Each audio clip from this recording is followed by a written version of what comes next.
things I need of you. Things you may not understand and may not wish to do, but please do not make the same mistakes I did. My father Howard deserted me before I was born. I could claim the loss of my mother. The letter I received after her funeral blinded me to what I had to do. It would be a lie. Human nature sealed my downfall. My name is Philip. If you're lucky, by the time you receive this, I will be dead. If fate frowns, we all perish.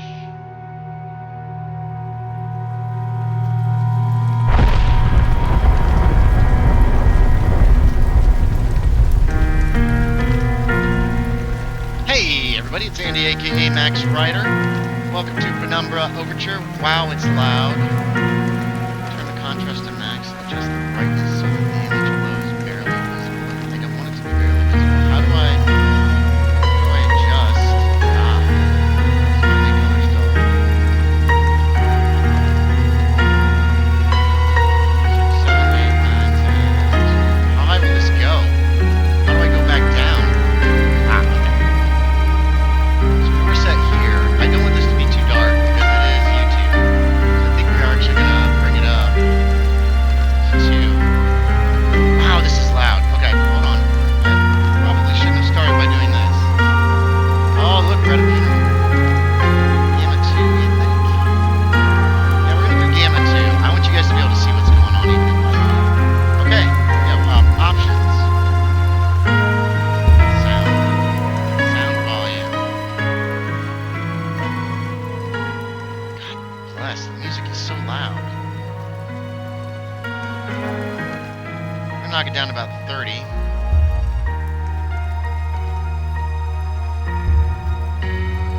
Resolution. How about that?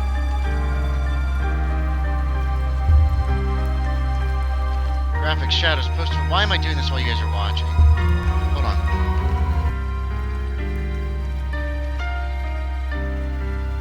Hey everybody, I'm back. It's Andy, aka Max Ryder. We're back with Penumbra. I did all the settings and stuff, so hopefully this will work out right. So we are going to start a new game.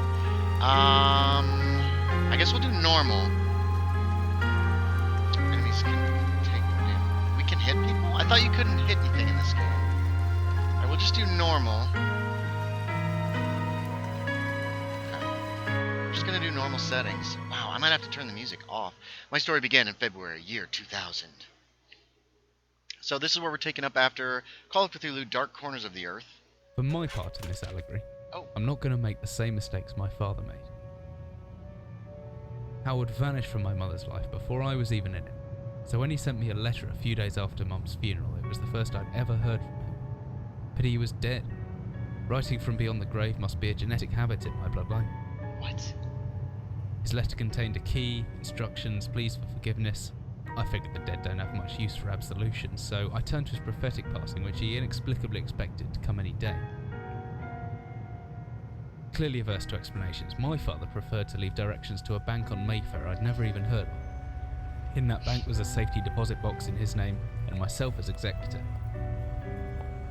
Of course, I went as he knew I would.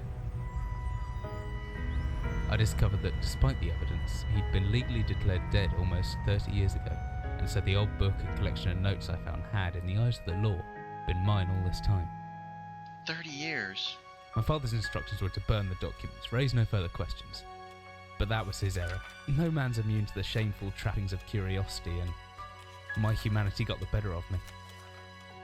The university I taught at was world-renowned for two things: physics and linguistics. I represented the first, and the man who stood for the second was stumped by my recent acquisition. The book was indecipherable.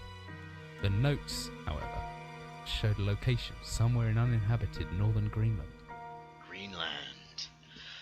It took me almost a year to book the last flight I'd ever take. As I watched civilization disappear along with Heathrow, I realised my father had disappeared 3 decades ago, almost to the day, and I considered in turn what it was that I was leaving behind. We landed on a strip of ice a few feet wide, and within minutes I was pulling away on a chartered boat, beginning the 12-hour journey that would lead me into my past. 12-hour journey. A 12-hour journey. Okay. Alright. We're in. Wait. This is another cutscene. Right. Finally, we're almost docked. I better stow my gear. I may be far from home, but chances are I can still pick things up using left mouse. Oh, tutorial. And I can take a closer look at things using right mouse. Okay, fair enough.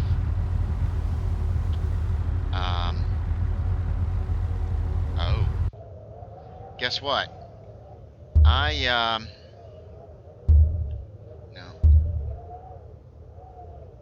I turned up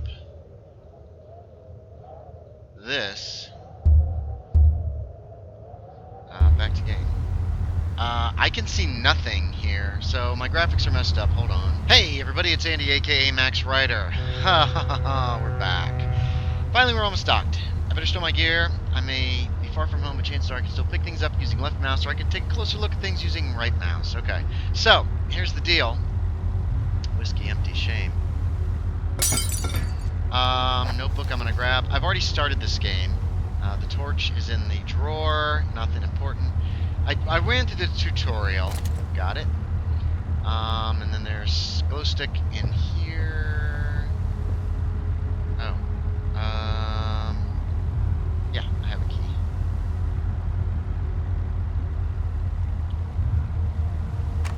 Okay. We're gonna grab yes, the glow stick. And batteries for the torch, for the electric, for the flashlight. Did I forget anything? See, I played through this before, and it turns out. It turns out that I had my mic off the entire time. So we didn't get very far. I'll give you that at least. I wasted a lot of time in this room. As I stepped off the boat, setting out into the blizzard that had formed around me, I realized how utterly devoted I'd been to the discovery of my father's past. I had no idea what to expect. Soon enough, my concerns were justified. I didn't know whether I lost my orientation or my spirit first, but I lost feeling in my extremities soon after, and I knew hypothermia was setting in. I started looking for shelter. So cold, where am I? Need to find shelter soon. Okay, we're gonna practice running. I was out here and dealt with this. My entire head went numb a long time ago, but I can still hear the wind roaring past. Where's that? If I click to hold to interact, I should be about to manage to pick up that rock. The cold air's made me weak, but I can still throw things. Yeah, well, what I screwed up here was that I didn't realize I had to break this. Let's go ahead and examine this first. And where's the examine? Boop, it's frozen shut. Must break the ice. There we go. Had a little difficulty with this. I didn't die or anything. Oh, come on. Hope to God it's not frozen as well. I can't read these captions because they're going too quickly. Oh man, I hate the controls in this game. Come on. There we go. That should be open. There we go. No! Yeah, open up all the way. Alright, let's go in. We are going in and we fall. We only got to the next two rooms and I got confused.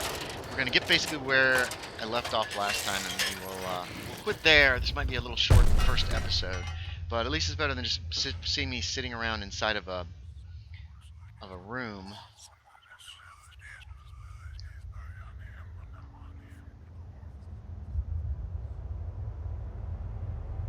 Jesus, my head, I can't believe I fell and survived, although looking around, maybe I didn't. What is this place?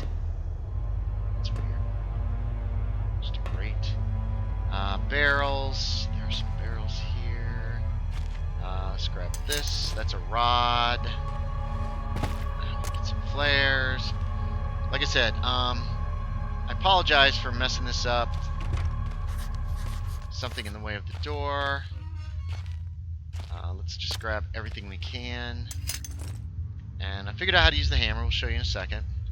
So annoying. What is this? What is that? Shelves are as old as everything else. They could be over 50 years since anybody's been down here. More ammo, barrels.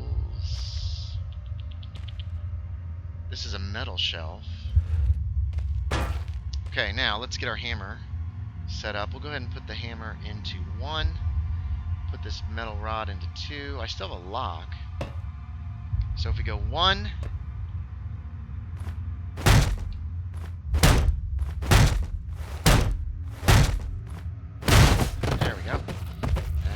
get... Oh, God, we gotta get the flashlight on. I'm gonna go crazy. I got lost in here for like 10 minutes. It was not very exciting.